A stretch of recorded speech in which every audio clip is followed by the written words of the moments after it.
بنی اسرائیل کی ہسٹری میں تابوت سکینہ کو بڑی اہمیت حاصل ہے، یہاں تک کہ آج بھی اس کی تلاش میں اسرائیل والے کھدائی کرواتے رہتے ہیں، جس کے بعد مسجد اقصی کی بنیادیں بھی کمزور پڑ چکی ہیں۔ آخر اس تابوت میں کیا خاص چیز ہے جس کی تلاش ہے؟ اس تابوت کے ساتھ اسی طرح کی عقیدت وابستہ ہے جیوز کی، جس طرح کی ہماری عقیدت نبی صلی اللہ علیہ وآلہ وسلم کے تبرکات کے ساتھ ہے۔ تابوت سکینہ میں سیدنا موسیٰ علی نبینا و علیہ الصلوۃ والسلام اور سیدنا ہارون علی نبینا و علیہ الصلوۃ والسلام کے تبرکات موجود ہیں، یعنی عصا موسوی یہ جو وہ کلیم کرتے ہیں۔ اسی طریقے سے ان کا جبہ مبارک، تورات کی تختیاں جو اللہ تعالیٰ نے دی تھیں کوہ طور پہ ان کو، وہ یہ کلیم کرتے ہیں یہ ساری چیزیں تابوت سکینہ میں موجود ہیں۔ سکینہ یعنی دل کو سکون دینے والی تابوت، ایک ایسا بکسا بڑا سا جس میں ان کے دل کے سکون والی چیزیں موجود ہیں۔ ہمارے لیے یہ امپورٹنٹ اس لیے بھی ہو جاتا ہے کہ قرآن حکیم میں تابوت سکینہ کا ذکر آیا ہے، تو ظاہر ہے کہ اگر بنی اسرائیل کی ہسٹری کی کسی بات کو قرآن بیان کر رہا ہے اور اس کو منوان اسی امپورٹنس کے ساتھ بیان کر رہا ہے تو پھر وہ پھینکنے والی بات تو نہیں ہے۔ تابوت سکینہ کا ڈیٹیل ذکر جو ہے وہ آپ کو سورۃ البقرہ کے اندر پارہ نمبر 2 کے بالکل اینڈ میں ملے گا۔ بنی اسرائیل کی ہسٹری کے پوائنٹ آف ویو سے میں آیات آپ کو بتا دیتا ہوں۔ اصل میں بنی اسرائیل کے بارے میں سورہ بنی اسرائیل کے سٹارٹ میں ہے کہ اللہ تعالیٰ نے ان پر 2 عروج اور 2 زوال بھیجے تھے۔ ان کا جو پہلا عروج ہے نا وہ حضرت طالوت علیہ السلام کے ذریعہ ہے، اور اس کے بعد حضرت داؤد علیہ السلام منظر عام پہ آئے، اور پھر ان کے بیٹے سلیمان علیہ السلام۔ ان کی جو پہلی خلافت راشدہ ہے وہ ان 3 بندوں پر مشتمل ہے، حضرت طالوت کے 16 سال، حضرت داؤد کے 40 سال اور سلیمان علیہ السلام کے بھی 40 سال۔ آلموسٹ آپ سمجھ لیں 100 سال ان کی خلافت راشدہ رہی ہے۔ ان کا وہ پہلا عروج تھا۔ اس میں میرا مسئلہ نمبر 127A ڈیٹیل سے ریکارڈڈ موجود ہے۔ اس کا آغاز کہاں سے ہوا کہ جو وقت کے پیغمبر تھے سموئیل، ان کا نام قرآن میں نہیں ہے لیکن تورات میں ملتا ہے، ان کو بنی اسرائیل نے کہا کہ ہم کافروں کے ہاتھوں پٹ رہے ہیں، آپ ہمارے لیے کوئی ایسا سپہ سالار مقرر کریں کہ اس کے نیچے ہم جہاد کریں اور ہم کافروں سے یروشلم اور شام کی حکومت واپس چھینیں، ہمارے آباء و اجداد کا وہ مسکن ہے۔ یہ پورے کا پورا واقعہ سورۃ البقرہ میں پارہ نمبر 2 کے بالکل آخری 2 صفحے پڑھیں نا، پارہ نمبر 2 کے آخری 2 صفحے جہاں سے تیسرا پارہ شروع ہوتا ہے اس سے پہلے والے، وہ سٹارٹ اس سے ہوتا ہے۔ اب میں ساری آیات پڑھ کے اگر بیان کروں گا تو آدھا پونا گھنٹہ لگ جائے گا۔ اصل میں جو چیز ہے وہ تابوت سکینہ والی ہے، وہ میں آپ کو بتا دوں گا۔ تو پھر حضرت سموئیل علیہ السلام نے ان کے لیے جو ہے وہ طالوت کو مقرر کیا ان کا سپہ سالار۔ حالانکہ انہوں نے پہلے کہا تھا کہ جب میں سپہ سالار مقرر کروں پھر آپ نے اختلاف نہیں کرنا، وہی ہوا۔ انہوں نے کہا کہ یہ ایک عام سا آدمی ہے، غریب آدمی ہے، اس کا اونچا سٹیٹس نہیں ہے، تو انہوں نے کہا کہ اللہ تعالیٰ نے اسے علم اور جسم میں طاقتور بھی تھا اور علم بھی تھا، تم پہ فوقیت دی ہے۔ اللہ تعالیٰ نے یہ تو نہیں دیکھنا بھی کون اونچی نسل کا ہے، اللہ کے لیے تو سارے برابر ہیں۔ تو اس وقت پھر اللہ تعالیٰ نے وحی کے ذریعے حضرت سموئیل علیہ السلام کو ایک چیز بتائی تھی جس کی وجہ سے بنی اسرائیل کو صبر آ سکتا تھا، اور وہ یہ ہے جب انہوں نے اختلاف کیا انہوں نے علمی دلائل تو رکھے لیکن یہ کہاں سے یہ لوگ ماننے والے بنی اسرائیل، تو وہ اللہ تعالیٰ نے سورۃ البقرہ کی آیت نمبر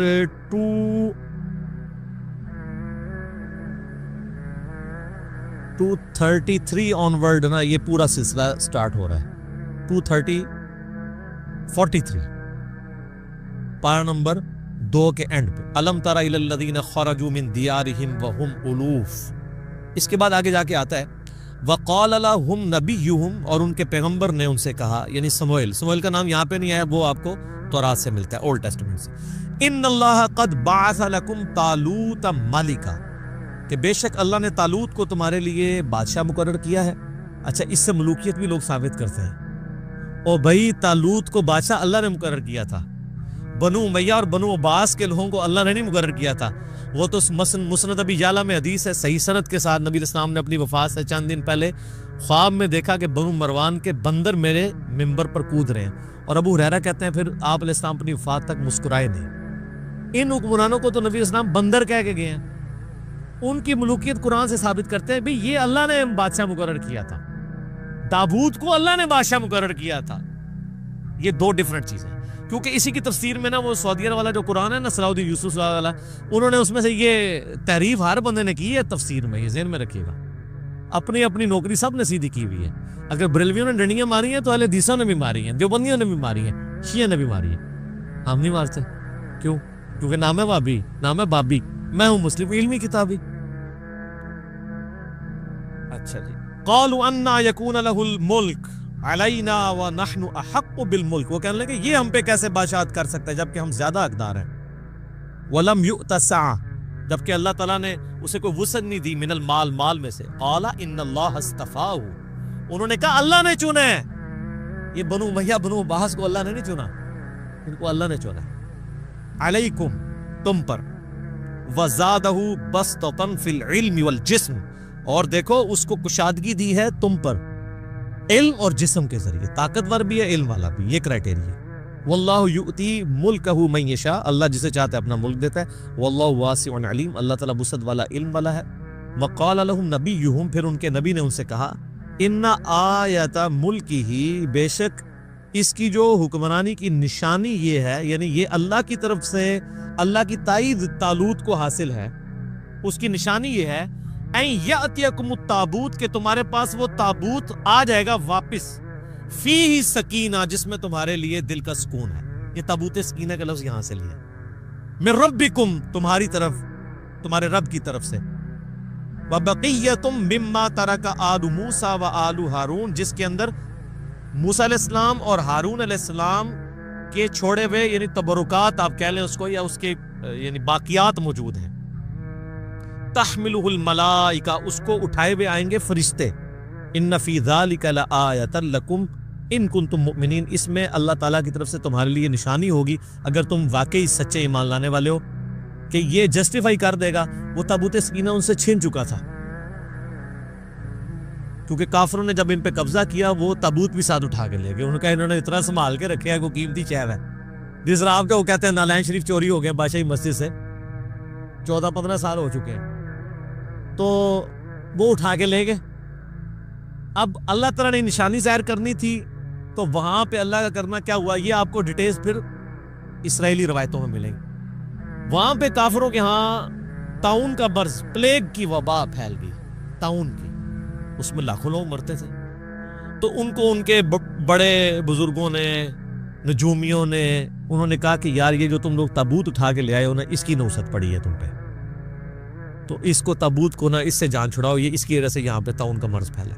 تو انہوں نے ایک بڑا سا گڈھا لیا, اس کے آگے 2 بڑے بیل باندھے, اس پہ وہ بڑا سا وہ تابوت رکھا. اور یہ 10 کمانڈمنٹس فلم بنی ہوئی ہے ہالی ووڈ کی, انہوں نے اس میں فلمائی ہوئی چیزیں. اس کے اوپر انہوں نے اس کو لاد کے ہانک دیا, اور وہ جناب وہ اب بیلوں کو ساتھ انہوں نے بندے سے اٹیچ کر دیا. بعد میں وہ بیل بھی انہوں نے چھڑوا کے ایک جگہ پہ اس کو کر دیا. اب واللہ عالم وہ یعنی فرشتے ہی ان بیلوں کو ہانک کے اس طرف لے کے آئے. بل قرآن تو کہتے ہیں نا فرشتے اٹھائے ہوئے لائیں گے, این ممکن ہے کہ یعنی فرشتے اس کو ہانک کے لائیں, فزیکلی فرشتے نہ ان کو نظر آئے ہوں, کیونکہ وہ تو بنی اسرائیل ہمیشہ کہتے تھے ہم نے فرشتے دیکھنے ہیں, فرشتے انہوں نے انہیں دیکھے. بلکہ نشانی ظاہر ہوئی کہ وہ تابوت سکینہ ان کے پاس واپس آ گیا, ان کو یقین آ گیا, اچھا اب ہمارے پاس تبرک آ گیا, اون تو اسی جنگ جیتی ہے.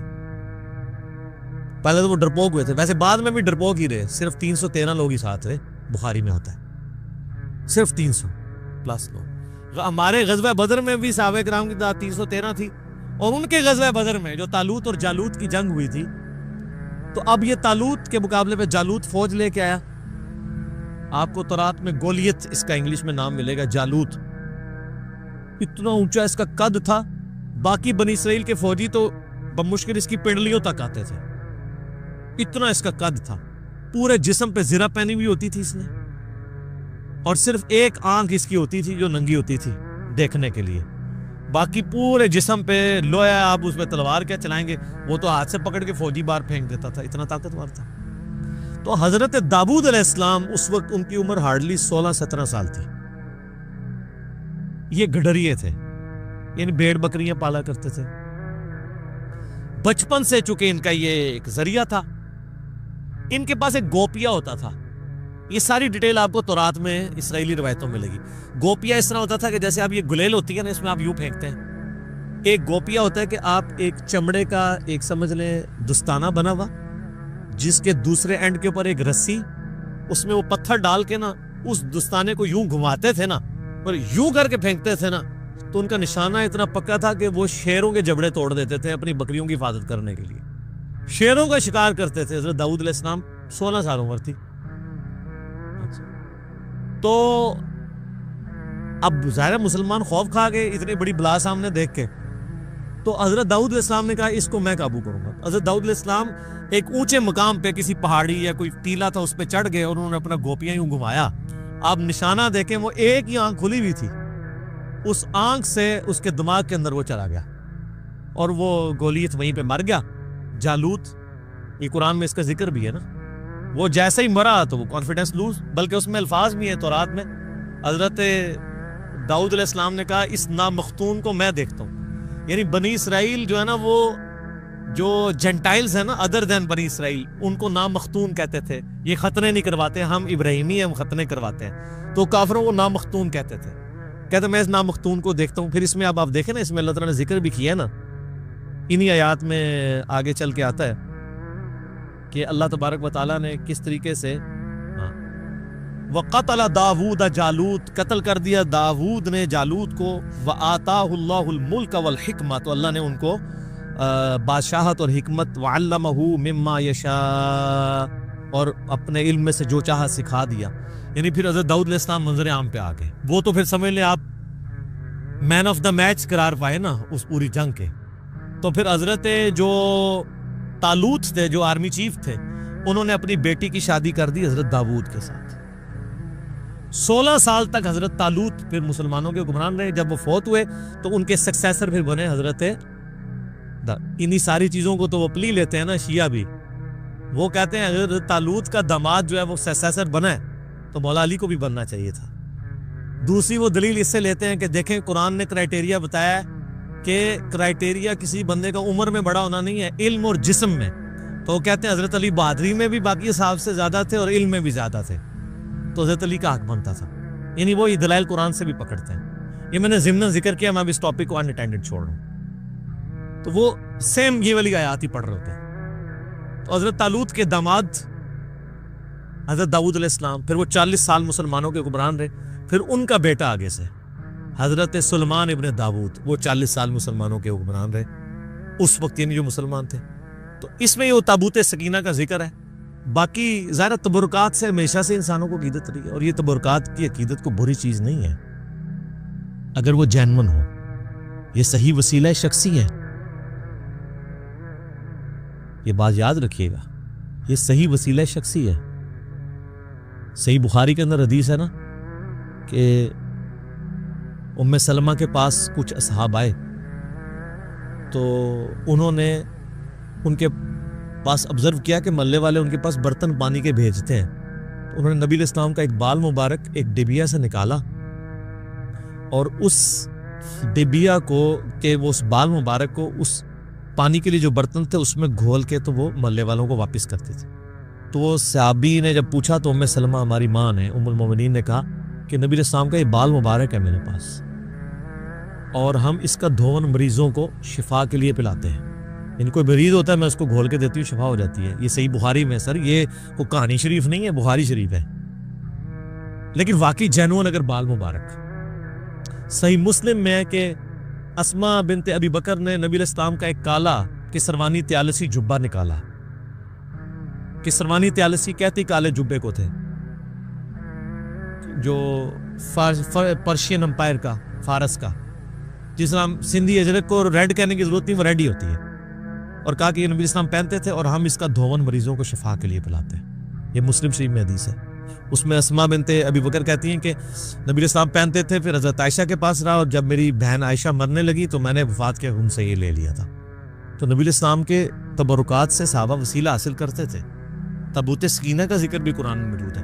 بس اب اس کے آگے جو صفرے لوگوں نے لگانے شروع کیے نا کہ کچھ کرنے کی ضرورت نہیں ہے، بس تبرکات پہ چلتے رہو، نہ نماز پڑھنے کی ضرورت ہے نہ کوئی اور کام کرنے کی ضرورت ہے. تو سر پھر تبرکات جن کے پاس کعبہ تھا وہاں پہ بھی جب برے کام آئے تو اس تبرک نے کوئی فائدہ تو نہیں دیا. جس سرزمین میں خانہ کعبہ اور مدینہ شریف سے بڑے کو تبرکات ہیں، جہاں ہمارے نبی علیہ السلام اور ان کے جانثار صحابہ اور اہل بیت کی قبریں ہیں، ان کی جسم دفن ہے. آپ دیکھ رہے ہیں وہاں پہ، کل میں وہ ٹی وی پہ دیکھ رہا تھا، اور رات فتح علی نے بھی، اور وہ خبروں میں سن رہا تھا، اور پتہ نہیں کون کون سے آپ کے موسیقار وہاں پہ جا کے وہ جو ہے وہ راتیں لوگوں کی برباد کر رہے ہیں. ادھر جا کے وہاں پہ کلب کھل گئے ہیں، سب کچھ ہونا شروع ہو گیا. تو وہ برکتوں کا تو کوئی فائدہ نہیں. دنیا بقدر ایفرٹ ہے، برے کام کریں گے نتائج آخرت میں بھگتیں گے، دنیا میں بھگتے نہ بھگتے. دنیا میں اللہ نے آپ کے ذمہ کیا کہ آپ نے دین کو اسٹیبلش کرنا ہے. تو تبرکات کا فائدہ تبھی ہے جب کرتوت بھی ٹھیک ہو، ورنہ تبرکات سے کچھ بھی نہیں ہوگا.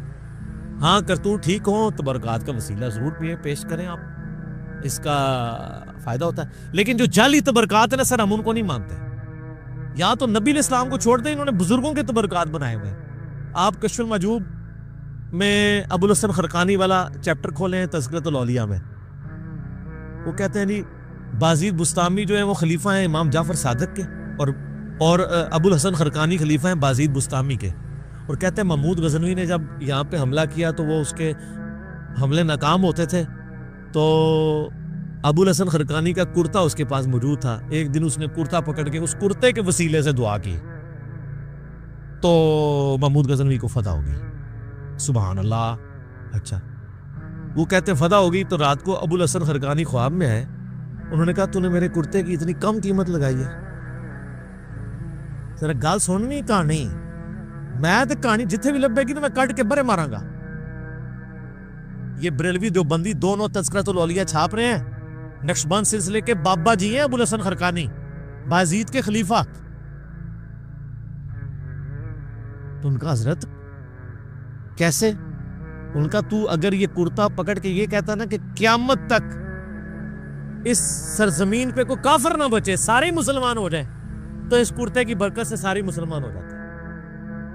یار یہ اگر کہانی چلتی تھی تو اسما بنت ابی بکر جو کالا تیالسی جبہ نکال رہی ہیں، جو صحیح مسلم میں آتا ہے، تو یہ قادسیہ اور جرموگ لڑنے کی صحابہ کو ضرورت کیا تھی؟ قادسیہ میں رسول اللہ کا کرتا لے جاتے اور دعا کرتے، وہ سارے مسلمان ہو جاتے. اگر نبی کے کرتے سے نہیں ہو رہے تو آپ کے بنائے ہوئے جو آپ نے خود نام دے دیے ان بزرگوں کو، ان کے ناموں کے ساتھ تبدیلیاں آ جانی ہیں. وہ جی وہ بازید بستامی جو ہے نا، وہ ہر وقت چہرے پہ نقاب رکھتے تھے، کیونکہ جس گلی سے گزر جائیں لوگ دیکھ کے کلمہ پڑھ لیتے تھے. ہاں وہ سارا سی کہانیاں خود سنا دے رہے ہیں. اچھا، اس کا مطلب وہ لوگوں کو مسلمان مرنا نہیں دیکھنا چاہتے تھے. اچھا میں پوچھتا ہوں، اللہ کے نبی کو بچپن سے لے کے جوانی کی عمر تک ابو لہب نے، ابو جہل نے دیکھا، انہوں نے تو کلمہ کو نہیں پڑھا. جس بندے کی پرائمری رسپانسبلٹی تھی کلمہ پڑھانے کی، اس کو دیکھ کے تو کلمہ نہیں کسی نے پڑھا. دعوت کا کام ہے، دنیا بقدر ایفرٹ ہے. وہ جی وہ ایک فلاں بزرگ، یہ تو کئی بزرگوں کے بارے میں، ایک ان پڑھ بندہ چلا گیا، انہوں نے کہا جی میرے پیچھے نماز پڑھنا، دائیں طرف سلام پھیرا، سارے حافظ ہو گئے، بائیں والے سارے ناظرہ ہو گئے. نبی علیہ السلام نے تو اصحاب صفہ 155 ان کی تیاری کرواتے تھے. آپ بھی کہتے میرے پیچھے نیت کرو، سجے پاسے سارے حافظ، کھبے پاسے سارے ناظرہ. مسند احمد میں آتا ہے غزوہ بدر کے قیدی چھوڑنے کا جو معاوضہ تھا وہ 10 مسلمانوں کو لکھنا پڑھنا سکھانا تھا. تو سجے پاسے سلام، کھبے پاسے سلام کیوں نہیں پھیرا؟ سب کہانی ہے. اور میں دعوے سے کہتا ہوں جن بزرگوں کے بارے میں دعویٰ کر رہے ہیں ان کو خود بھی نماز نہیں صحیح آتی. میں نے کئی لوگوں کی نماز سنی ہے، نماز تجوید کے ساتھ یہ لوگ نہیں جانتے ہیں.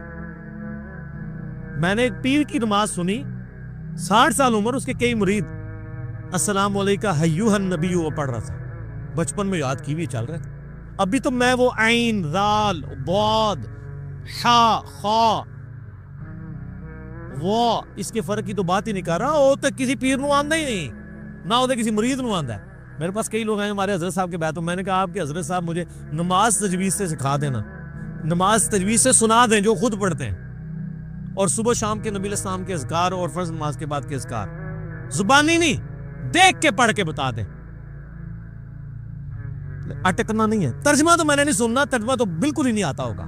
ویسے ترجمہ بھی سننا چاہیے کیونکہ ان کا تو دعویٰ ہے کہ ہم رسول اللہ تک پہنچے ہوئے، تو ان کو پتا ہوگا یہ کیا دعائیں مانگ رہے ہیں. یہ عربی نہیں صحیح پڑھ سکتے، پرونونس نہیں کر سکتے. میں ترجمے والی بات ہی نہیں کرتا. ترجمے والا مسئلہ کوئی اتنا بڑا نہیں ہے. اتنی عربی ایک مسلمان کو سیکھنی چاہیے پروناؤنس صحیح کر سکے. مطلب تو ظاہر علماء نے اتنی محنت کی ہے, آپ جتنی مرضی کر لیں. ایک بریلوی جتنا بڑا مرضی عالم ہو وہ یہ دعویٰ کر سکتا ہے کہ میں قرآن کا ترجمہ احمد بریلوی سے بہتر کر سکتا ہوں. بتائیں تو پھر ٹھیک ہے, احمد بریلوی نے ترجمہ کیا, آپ پڑھیں. بوڑھے کہتے ہیں لوگوں کو جو عربی سیکھنے سے روکتا ہے, میں کب روکتا ہوں؟ میں کہتا ہوں عربی ضرور سیکھیں, لیکن الٹیمیٹلی جب آپ عربی سیکھ کے ترجمہ کریں گے بھی نا, آپ کے ترجمے کو کسی نے نہیں ماننا. تو آپ دوبارہ سے ویل انوینٹ نہ کریں, پہیہ ایجاد نہ کریں. پہیے بک رہے ہیں آپ لیں. کوئی دو بندی بڑے سے بڑا مفتی آج کا جرت کرے گا کہ میرا ترجمہ اشرف علی تھانوی سے بہتر ہے, تو آپ اشرف علی تھانوی صاحب کا ترجمہ اردو والا لیں اور پڑھیں, اس پہ عمل کریں. ہم تو کہتے ہیں علماء سے ہی پوچھ کے چلیں. ہم کب کہتے ہیں اپنے ترجمے خود کریں؟ یہی پلیٹ فارم ہے جو واحد پلیٹ فارم ہے جو کہتا ہے بریلوی ہو تو احمد بریلوی کا ترجمہ پڑھ لو, جو بندی ہو تو چلو اپنے اشرف علی تھانوی کا پڑھ لو, اہل حدیث ہو تو جناح گڑھی کا پڑھ لو, شیعہ ہو تو سید فرمان علی شاہ صاحب کا پڑھ لو, اور اگر سادہ سے مسلمان ہو مودودی صاحب کا پڑھ لو, فتح محمد جلندری کا پڑھ لو, اور پڑھو صحیح. ٹھیک ہو گیا.